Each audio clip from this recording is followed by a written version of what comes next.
Okay, we're recording. Okay. Yeah, so maybe so there's like a lot of different parts to cover. And so I'm just trying to think of where the best place to start is. Um, there's kind of like you could think of it like there's maybe like three, there's three different say like there's three different parts of the power system to consider on a very high level, right? There's like inputs, so like um, you know, um, power generating, right? Okay. There's storage and distribution, which is like that big box that we made, Okay. and then there's consumers, which is like of which like we can make a list, Yeah.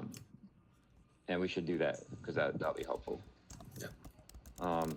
But so maybe let's start with the generation because that's probably the easiest. Okay. So we have so there's a 3,000 watt generator, right? A gas powered generator. Okay.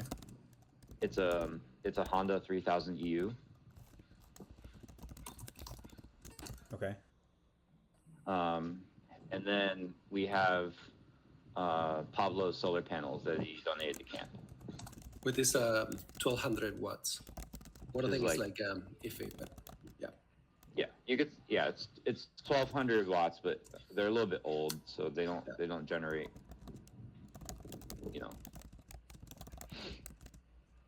Okay.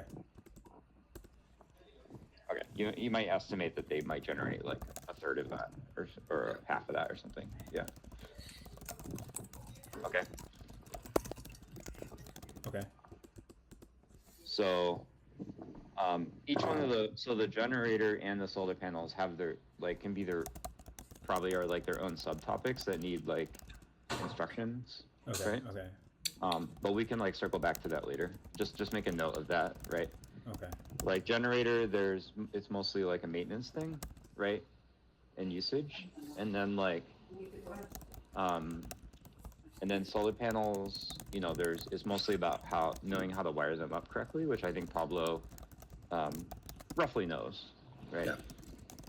So, Okay. and hooking them up into okay, so that's like one topic.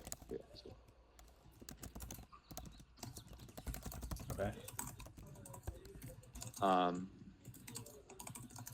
Okay, so then let's talk about distribution, which is the box, Mm-hmm. right? Which is kind of so like storage and distribution, right? So the box is like an all-in-one box. So it has both the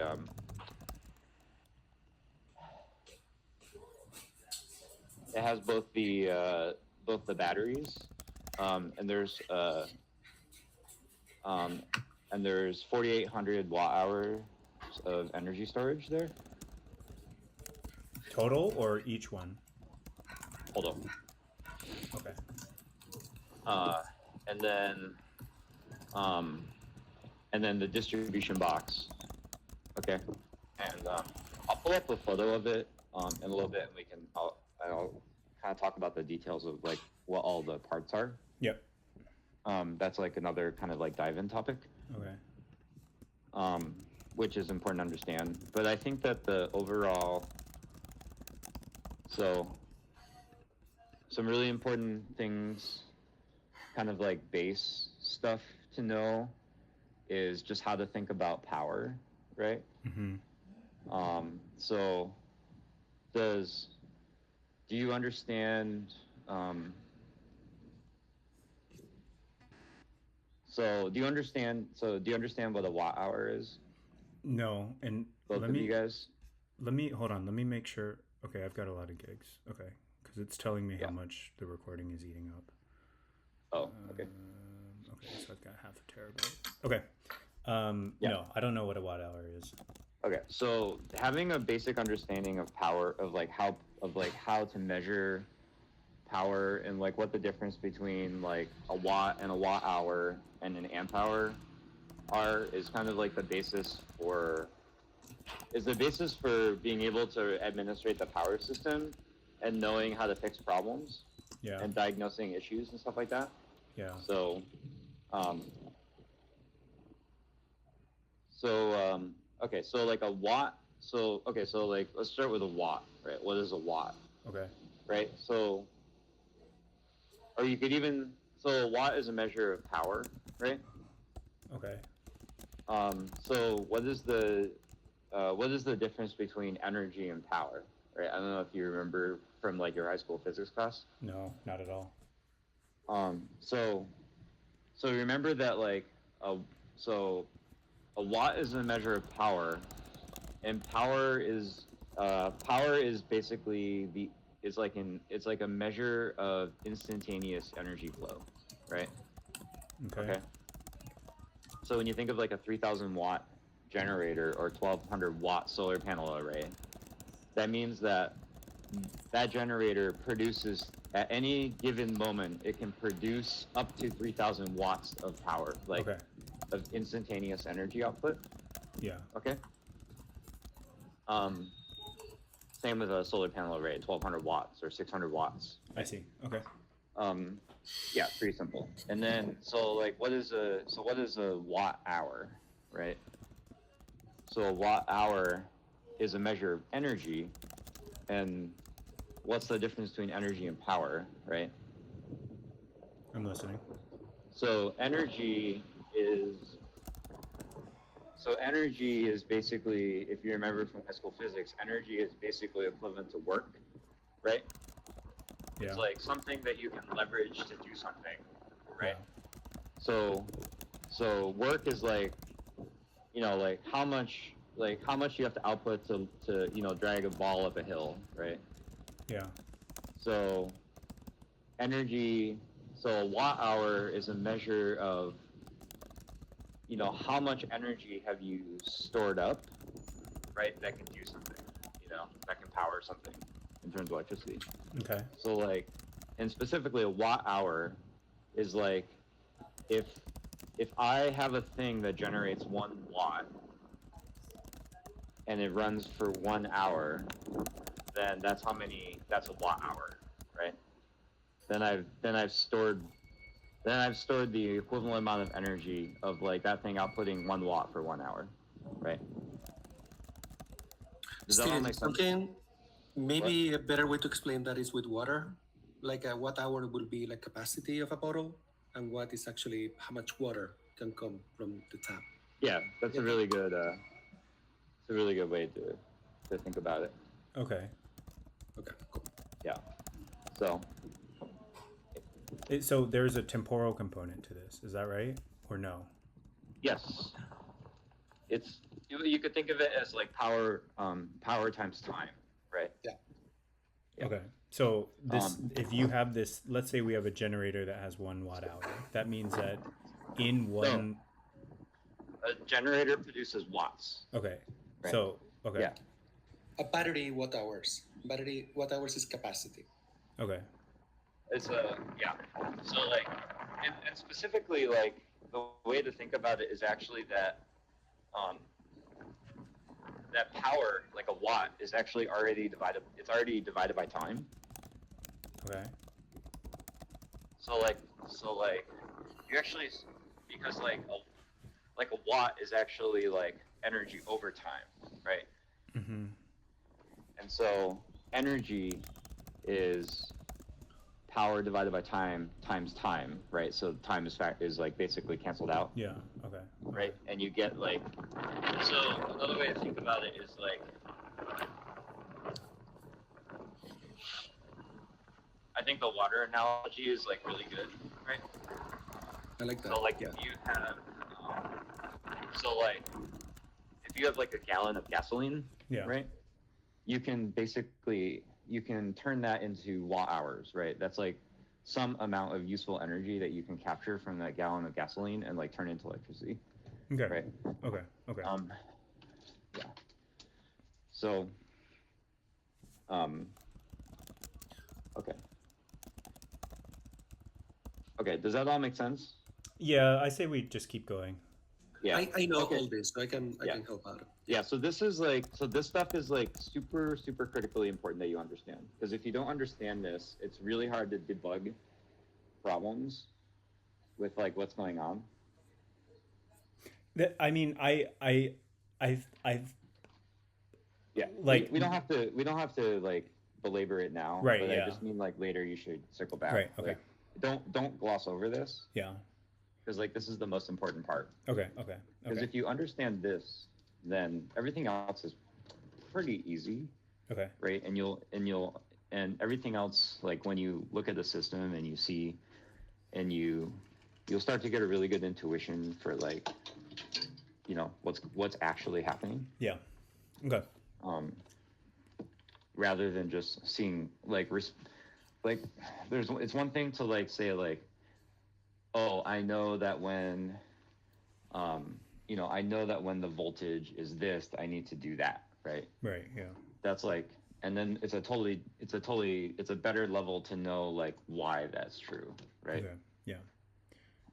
Maybe just keep going, and then I'll stop you along the way and ask you for examples of when you had to like debug the system or something.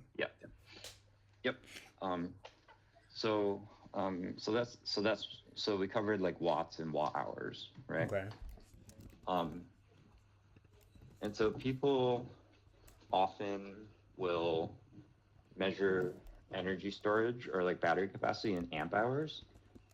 Yeah. That's really common.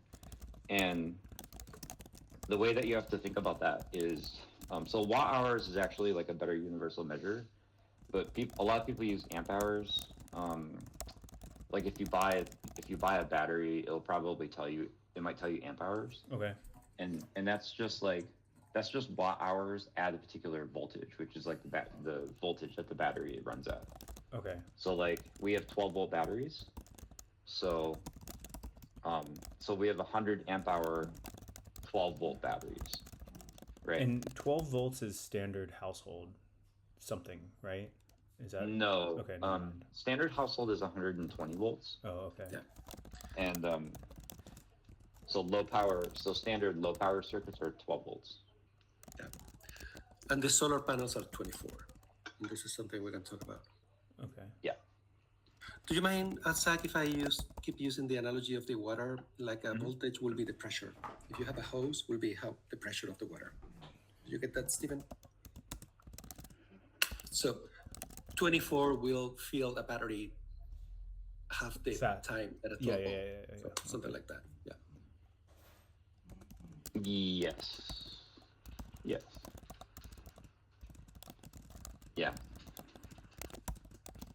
Okay. But yeah, I think later like you should go and study like volts and amps and watts and watt hours and amp hours and like make sure that you understand how they all relate to each other. Okay. Okay. So if you say 12, so when we say the battery is 12 amp hours, right? 100 amp hours. That's actually like it's like 100 amp hours times 12 volts, right? So it'd be like 1200 watt hours, right? Okay. Of like effective energy storage. Okay. And then there's 4 of them, so that's how you get to 48. That's how you walk to 4800 watt hours. Okay. Okay. Yeah. So another quick thing about the batteries, right? So they're lithium-ion batteries. So you can basically drain them to zero, which is different than like car batteries or like deep cycle batteries. Which is good. But if you drain them flat dead, like it's not good for the battery, right? So every time we drain the batteries like completely to zero, we're like basically shortening the life of the battery a little bit, which isn't great. Okay. Just like a quick, a side note there, and then so because of that, you should also like when you store the batteries for after the event for the year, you should store them full, right? Yeah. Because they're gonna drain like a little bit throughout the year, like not much actually. Yeah. I think. Do you fill them to 100%, Zach? They should be. They should be filled. Yeah. Okay. Yeah, they should be full, or at least like full enough that they won't drain to zero over the year. I mean, someone should go check. I mean, it'd be good to go check maybe, but you know. I went there during Christmas or something. They were fine. But during the event, would you fill them to 100%? At the end, yeah, they should be full. No, I mean during the event, like during the burn. What do you mean? We're always filling them. We're constantly filling them, right? Like, okay, because lithium batteries also, some people like fill them to 80% to expand the life of the battery. Oh, I think during the burn, we're struggling to keep any energy. Yeah. Okay. So that's kind of like, I think that's like the long and short on storage. Okay. Right. So now on distribution. So we have that box. Actually, give me like 1 minute. Okay. Sure. I'll be right back. Steven, if you need like a basic concept, I can explain that. It's pretty trivial. I'm gonna probably do some YouTube and ChatGPT stuff. It's very trivial. Like I want to understand, like there is a software for the box that we can install, and then all the gotchas that we have, like how to, like, you know, if they short, how to reset them, all that. Okay. The problems that we have in the past, like the grinder, you remember? You weren't there 2 years ago. I remember hearing that the grinder can't be run at the same time as the rice cooker, like stuff like Something that. like that, yeah. Kind of like overloads. I also remember last year we had 2 air conditionings for the Hexayurt, and one of them wasn't working, but we had to unplug it to make the other one work because there was like circuit short or something. And I asked this to Zach, and he immediately was like, "Oh, you just need to unplug that one." And it's sort of like those are the things that I'm, you know, I want to know how to do. By the way, Papilo confirmed that Pete will be coming. So, but is Pete good at this stuff, and is he okay taking responsibility for it? I'm not gonna take Papilo's word for that, so I'm gonna triple check. But you know, he's good at this.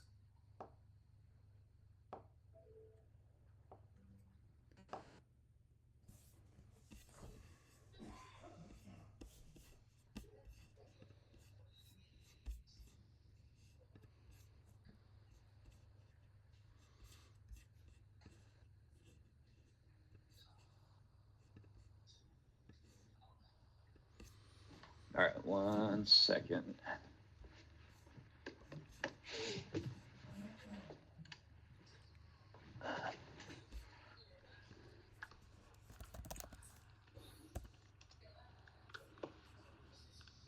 Just trying to, hold on, I'll be right back.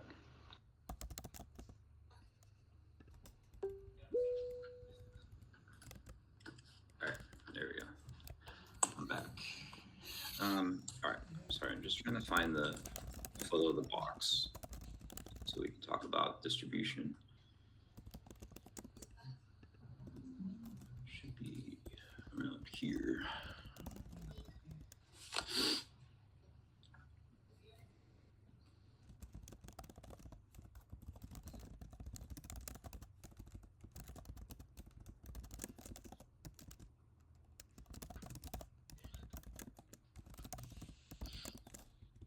Okay, let me share my screen here.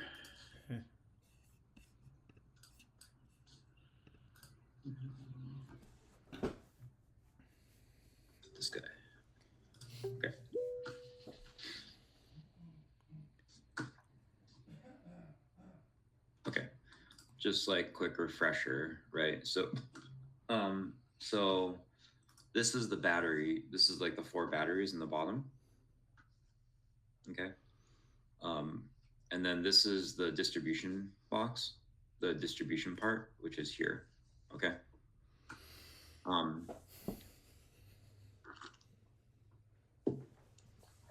So it looks complicated, but it's actually not that complicated. So I'll just like talk about the different parts here for a second. Okay, so the batteries are in the bottom, and then just a quick note. So this is a 24-volt system. Okay, and what that means is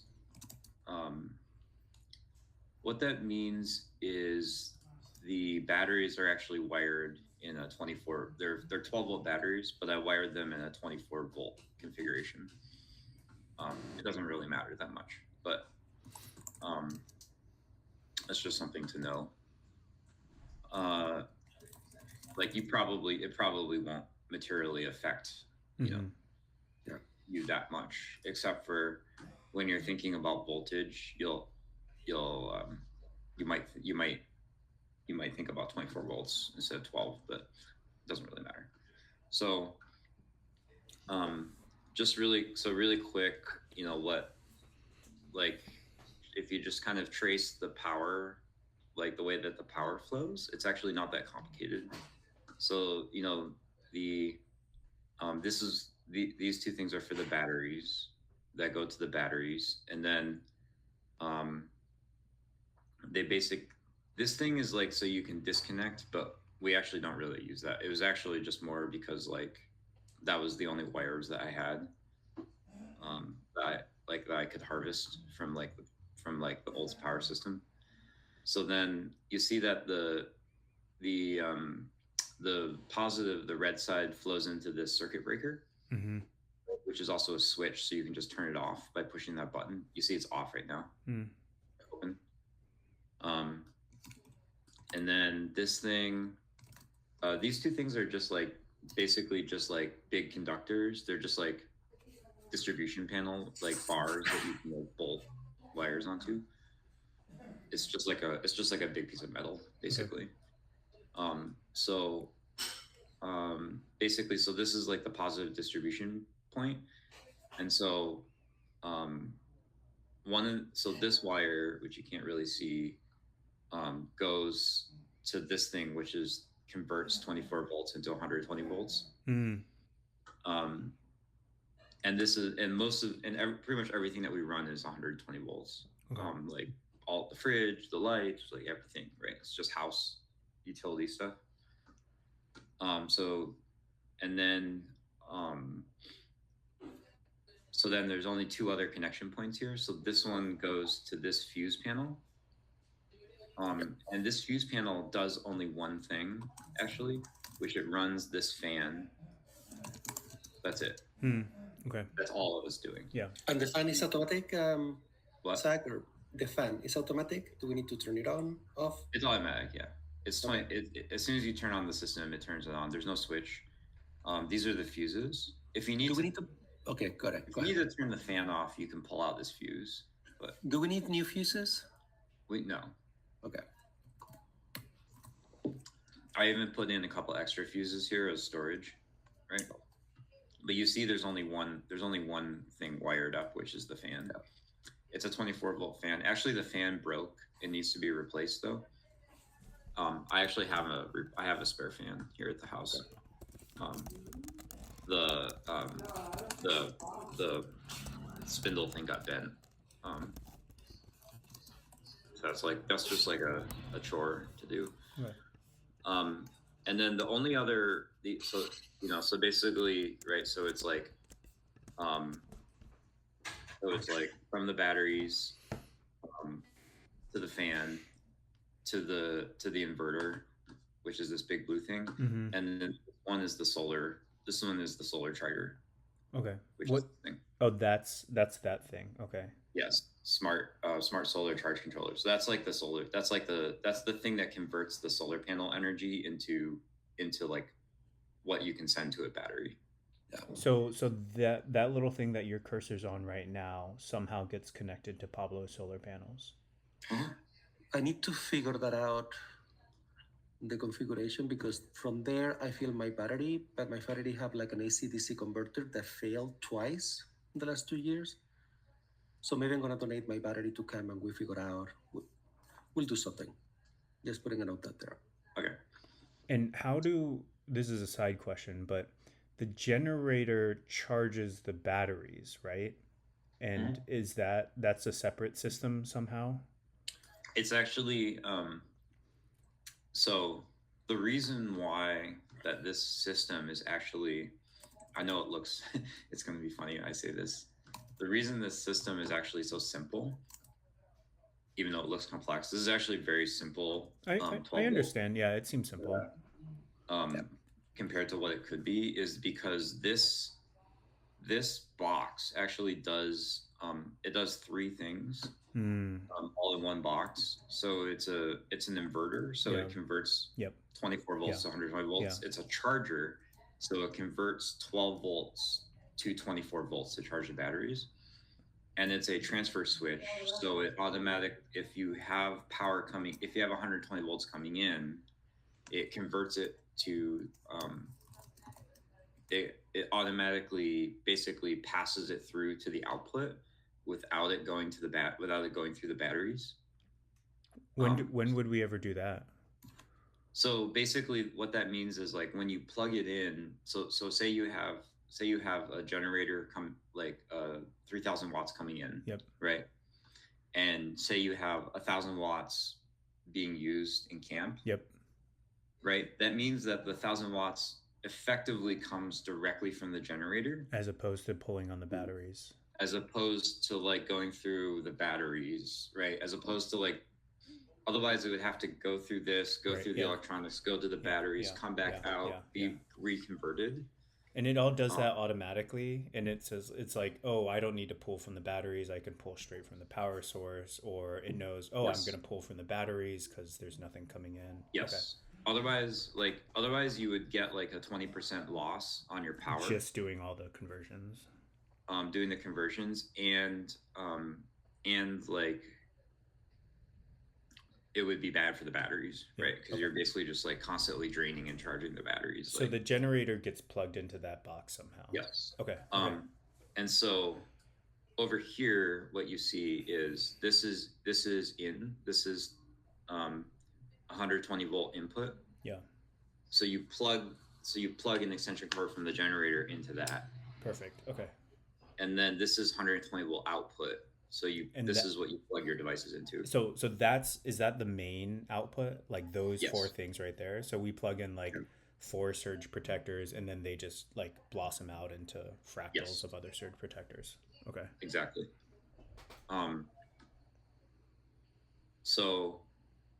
And then this is just like a car air filter. Yeah. So that the fan, so this fan pulls air out. Right. Because this thing will get really hot. Yeah. And this is like so that the filter doesn't get dusty. So it doesn't get super dusty inside. This is the first year we had this set up, right? Last year? Yeah, so I built this last year for the camp. Okay, cool. And this thing, so the only other two things I didn't talk about, right, are this thing and this thing. What's the second thing? Oh, the negative side. Okay. The negative side. So this is called a shunt, but it's basically just a power meter. So it just computes the number of amps that flow across it in a very precise way, so that you can measure the state of charge of your batteries. So, and then this is a little computer that basically does all the calculations and has Bluetooth. And is that does it present it in like 80%, 100%, or something else? It does. Yes. Okay. So that's where, like, remember we had the app that I had you guys all get on your phone? No, but okay. Yeah, So I do. there's an app that goes with this that shows you the state of charge of the batteries, Okay. and it'll show you the net input output of the battery system, And so right? that doesn't include the generator draw. It does. Oh, it does. So if you think about this the only thing this can measure is the rate of flow. So if you have, say you have 1,000 watts, say you have like 2,000 watts coming in and 1,000 watts going out, Yeah. then this is going to show like positive 1,000 watts, right? And then if your generator is off and you have 1,000 watts going out, it's going to show negative Right. 1,000 Okay. watts. Okay. Okay. Okay. It's just the like the total of what's I see. going on. Do Do we? you remember the app name, Zach? It's called Victron Connect. Cool. Okay. And this starts to get to the heart of managing the power system. Is like, and this is why I was stressing earlier that knowing volts, watts, amps, and power, and like what power means and what energy storage means is like the key to being able to administrate the power system successfully. Yeah. Because like you need to think like, oh, if I see like 1,000 watt draw, like a negative 1,000 watts on the power meter, that means that there's something in camp that's drawing negative 1,000 watts. Mm-hmm. And if I have a 4,800 watt hour battery, which is what that battery bank is, It's gonna deplete. A quarter of it's how gonna. fast? Yeah. So this is like a quick, like pop quiz.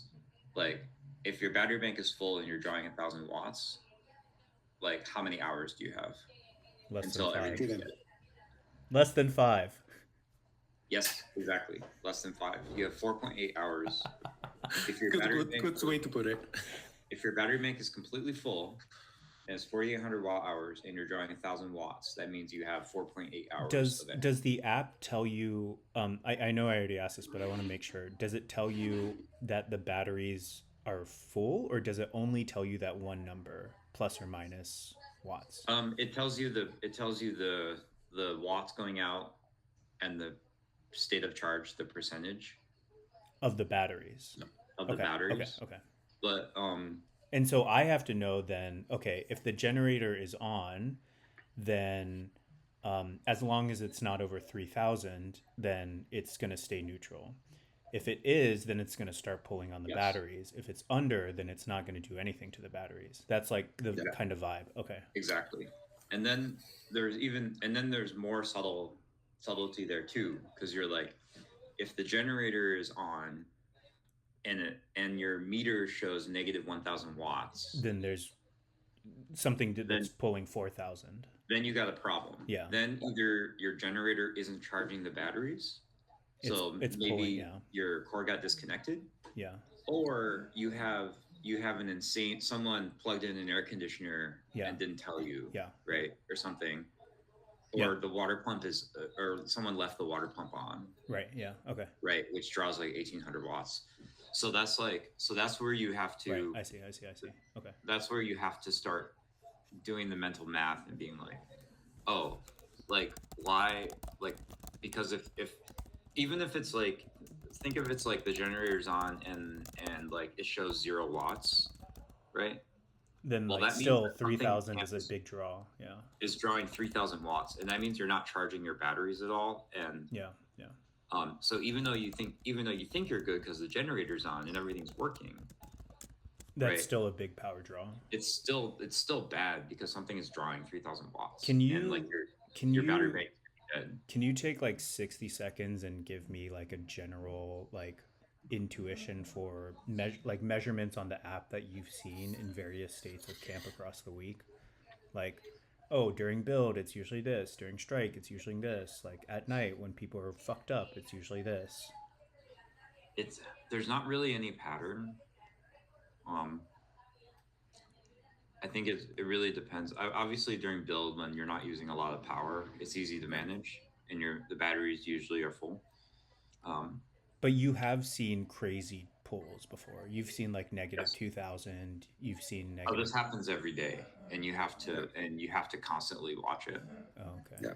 Are there notifications that this app will send to your phone? You can set. You can. I don't know if there's high power draw notifications. You'll get like low battery warnings. Okay. And I'll also say one more thing about the app, which is that the state of charge is not that accurate. And so the most accurate measure is actually the battery voltage. Okay. If you're trying to How, sorry. How often do we run the generator? Do you remember roughly? For how many I don't. hours? Yeah, Okay. there's no pattern. Go. and the battery voltage is a really tricky thing, because there's a lot of things that affect it. And so that's like that. We could spend a long time just talking about voltage, but that's like that's an important thing to like have an intuition for, because that is the most reliable measure of your state of charge of your batteries. Okay. Okay. It's not, because the problem is, like, if you have a completely healthy system, like my van, for example, and the state of charge, like just to give you one way to think about it, right? The way it measures state of charge is you tell it the size of the battery bank, and then it literally decrements like amp hours, right? So it says like, oh, if your battery bank is 400 amp hours, and I've seen 10 amp hours flow out, right? Then you're basically almost still full, right? You're at 96%, right? But like, if you flow 200 amp hour, if I've seen 200 amp hours flow by, then I'm at 50%. And then if like I see a 100 amp hours go back in, then you're at 75%, right? Yeah. The problem is that when the batteries drain flat, it starts not being very good at measuring the flow, or it'll drift, right?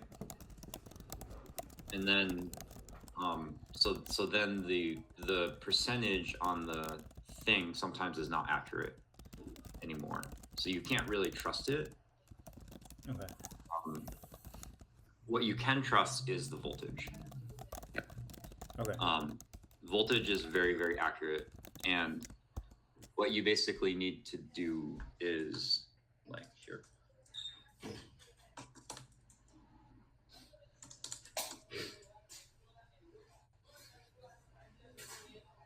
Let's look at this voltage chart. Okay.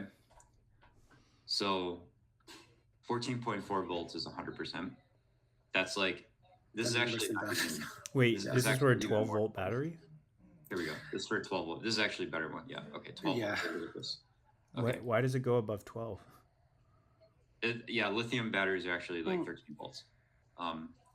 But so 14. So okay. So this is an important chart. This is a good chart. So 14 point. If your battery bank is at 14.6 volts, that means that your battery bank is at 100% and that it's charging. So that means there is a positive, like there's something coming in that's charging the batteries, and the batteries are full. Okay. Yeah. If you're at 13.6, that means that you're full and nothing is charging the batteries. So the voltage changes depending on whether like your generator's on or your solar panels are on, right, or not. So at night, right, if your batteries are full, you can see 13.6, and you should feel happy, right? Yeah. Are you getting that, Steven? Yeah. Okay. Later, you can pull this chart up and study it. And then and then you start seeing like, okay, 13.4 is 90, and then it's not linear really, but like, so then look at 50 is like 13 volts, right? So like, if you look at this one, this is a 12.87 volts. Yeah, that's not good. So what does that mean? That means it's at about, it's already at like 25%, right? And then if it starts getting to, so like if you, so basically like if you see your battery is at like 12.5 volts, you need to turn on the generator. That's like figure oh shit, out dangerous mode. Like what's we're drawing. basically dead. Yeah. And like if it gets to 12 volts and you're still putting load on it, that's where you're going to start damaging the batteries. Yeah. Right, because that means you're below 10%. Because you're in the red. Yeah. So we want to keep things in the yellow and ideally in the green. Yeah. Okay. Yes. Exactly. You know, Steven, so basically to measure the capacity, sorry, Zach, to measure the capacity of a battery, there is no way to know how many electrons. So we measure the voltage, which is the pressure of the electrons going out. Imagine that if a water bottle is full, there is a lot of pressure going out. If it's empty, there is little pressure. So exactly the same. So 12 volts is basically the minimum amount of pressure that will give you. Okay. Cool. Yep. And the more full the battery is, the more pressure there will be. So, and that's very reliable. Yeah. So this is like the most important chart basically for like measuring the health of the system and understanding power draw and how it translates to this chart is like the key. And we're looking at the 12-volt column, not the 24-volt column. Correct. Okay. Because the battery meter is still 12 volts. Okay. Yeah. Even though the power system is 24 volts, you want to look at this. Yeah. So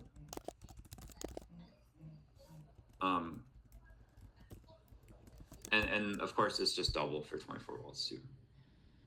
Now there are other reasons why your voltage could drop. Like you have a bad connection, for example. And those are kind of like more advanced debugging exercises that hopefully you won't really have to do because we've worked out all of the kinks. Okay. But just knowing that this chart, like, this number, whatever you see, translates to a state of charge percentage. And based on what that state of charge is, how concerned you should be about what's going on. You've done power in past years. Are you constantly looking at this thing like all day? I mean, like, whenever I'm around camp, I'll check it. Yeah. Whoever's on camp monitor should be part of their job is like making sure that they never do though, right? Like this is the first time I'm learning about it. Yeah. So that's like a more of a, responsibility distribution gap that we should try to plug.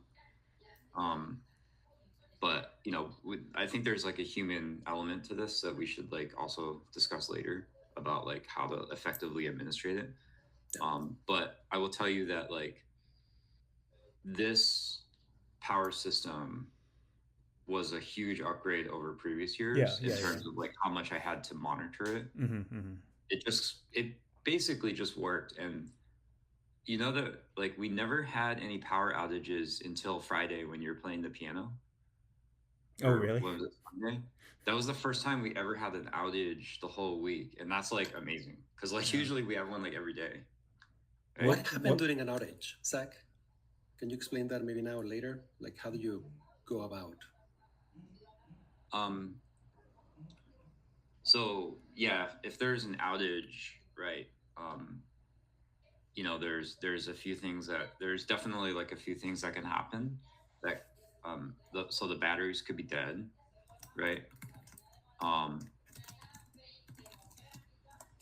So the batteries could be dead. I think the main thing would be like the batteries could be dead or like this thing overheated and turned off.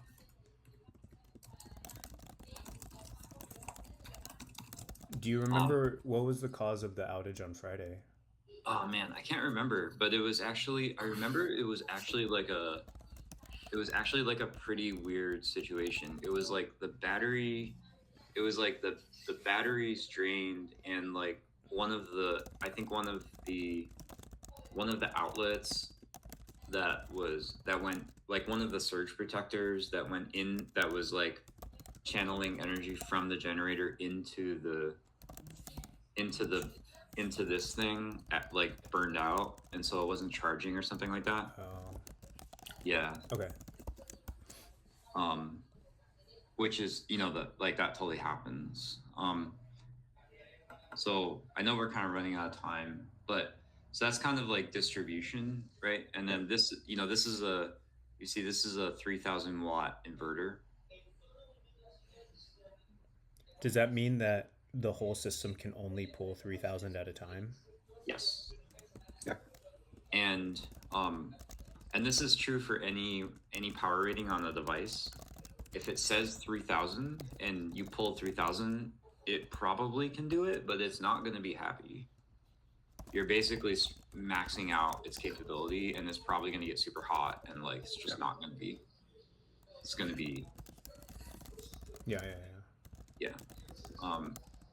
I think one of the nice things about this device too is that it degrades. It actually, like, its failure modes are really good. Yeah. If it overheats, it'll just turn off, and then you can just turn it back on.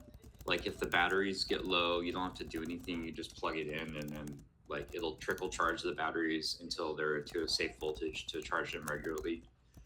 It like takes care of all of that stuff for you, so you don't have to think about it. Otherwise, you'd have to be like, oh, I need a different charger because they're dead, and then like until they get to a certain voltage, I need a multimeter.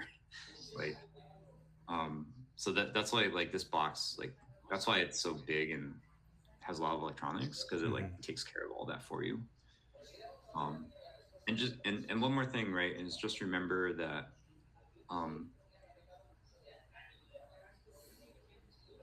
like the 120 volt side of this, right, that's like house electricity, like, so you just gotta be careful, because it can, like, if you touch it, it will electrocute you. I mean, you won't die, but it'll suck. Yeah.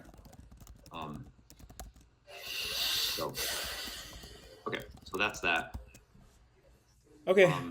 And then I think we only have a few minutes left, but like we just want to talk about distribution,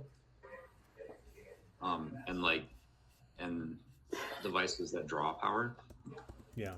So we can just make like a quick list. Okay. Okay, and then so just starting from the top, right? So we have the freezer. Yeah. The rice cooker. Yeah. The water pump. Right? Yeah. Those are kind of like the utilities, Yeah. right? And then the coffee grinder, the sound system, which is kind of the cafe, all of the camp lights. Yep. Right.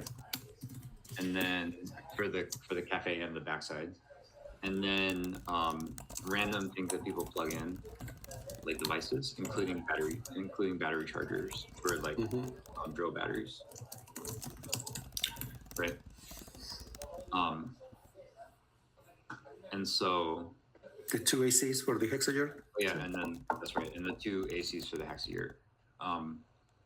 And so you need to just start estimating power draw, right? So like, so each AC draws like 700 watts if it's on, right? The rice cooker draws 1,800 watts. The water pump draws 1,800 watts, right? Each battery charger draws 300 watts, right? The camp lights, I think, draw like 150 watts. The coffee grinder draws 300 watts. The sound system draws like between 200, like 100 and 400 watts usually, right? So and then you can never, so you should think of like, you should never exceed like 2,500 watts at any given moment ever. Or the system's going to turn off, and then you're going to have to open the box and turn it back on. And then if you still have those power draws hooked up, it's just going to turn off. Turn off again. Yeah. It's just going to turn back off. right? It's going to be like too much. Yep. So that's where you have to think like, how do I balance out how do you balance out, right? Like all of those draws What is the and make freezer sure draw? that Because what the is it? freeze. What is the freezer draw? Only like 150 watts. It's actually The pretty first is no, yeah. yeah, it's actually like nothing. Yeah. So that's where you have to start thinking like how do you balance out all of those needs in a way that never exceeds 3,000 watts being drawn on the system. We need an app for that. Yeah, so that's where it's like that's where you have to think like that's where the bulk of the power management actually Right. comes. Yeah. Yeah. Yeah. Like Yeah. I understand now. thinking about how to do that. So like one thing I did is I just took the air conditioners off of the air conditioners don't run off of this battery bank. They run off the Jenny. They just run directly off the generator. So that's just like 1,400 watts that you'll just never. That's just way simpler. That's just like if the air conditioners are on, you need the generator. But that on. also means that only 1,600 are ever going to go into the system. Exactly. Yes. So, but that makes it a lot better because like every time you have an overload and the box trips, that means that someone that knows what has to be there that knows what they're doing to reset it. Yeah. Right, and that's bad. Right. Yeah. Because like you don't want to have to be around camp all the time. So like, that's where like, the more that you can relieve the camp batteries and the camp power system from high load draws, the better. Mm-hmm. That's why like I'll run the water pump off of my van because I also have a 3,000 watt inverter in my van. Whereas like, or like, I mean, we've tried different things in different years. The power, like sometimes like I'll run the rice cooker off of my van because that's just like a one-time big load. Yeah. Right. So basically, like you think about it, like you can't run both the rice cooker and the water pump at the same time. That's already like right. much. Yeah. So, and like you need water. So, and that's like where like having a gravity system helps because that means the water pump only needs to be on for like 5 minutes or like 3 minutes, but only like 3 times a day or once a day, instead of literally every time someone needs to fill up their water bottle, right? So, yeah. I got another call at 10. Yeah, that's fine. Thank you, Zach. We might follow up with questions. Okay. But I think this is a really good overview. Yeah. So go study the volts, amps, and watts, and then we can have another follow up. But I think this is it's pretty good. That was really good, dude. Yeah. And I'll be and don't forget, like I will be around during the week. So if you have questions, you can always ask me. Of course. So. Yeah, I think we go. I'll create a Google Doc and then tag you in it or something. I'm gonna talk to you in a second, okay, Steven? Okay, yeah. Like organize all. Thank you, Zach. Okay. Bye. All right, bye, Zach. Hey, can you send the video to YouTube and then we transcribe using Gemini or something? Sure. I'm not kidding. Like upload on YouTube, put it private, send me the URL, and then we AI transcribe. And then maybe think ways to improve this. If we have extra money, maybe we can buy more batteries or another inverter or something. Okay. All right. Okay. Yeah, that sounds. The only thing that comes to mind, honestly, is like we need a We don't have sax fan. That is the thing. He might be willing to loan it to us for some things because we're gonna share water, right? So I don't know. We're sharing water, yeah, probably. But anyway, the only thing that comes to mind is the problem is people who are going to plug in the rice cooker, who are going to use the water pump, don't know this stuff too, and I think it's asking too much to get teach them this stuff. So we really need some automatic kill switch, or me, you, whoever is around camp can do this stuff, but then when we're not, it fails. If we can do something automatic, better. If it gets to 2500, basically disconnects everything. We can have like a system, either we buy or we program something, for sure. Personally, and I'm not mad at this, I'm not pessimistic any of this is going to happen. I kind of just suspect that we're going to turn into Zach this year, and that's going to be the best that we can do. And if shit goes wrong while we're raging the few nights that we have, then like fuck camp. I don't care about you guys. Yeah. But I will upload it to YouTube, and we will let everyone else brainstorm some stuff. Maybe Ellie and James are less pessimistic. Amazing. I'm going to be talking to James because we need to send the events. The deadline is tomorrow, and Renee is in hospital. So I'm going to take over. Okay. Okay. All right. Sounds good. I'll talk to you later. Birthday boy. Enjoy. Take Bye. care.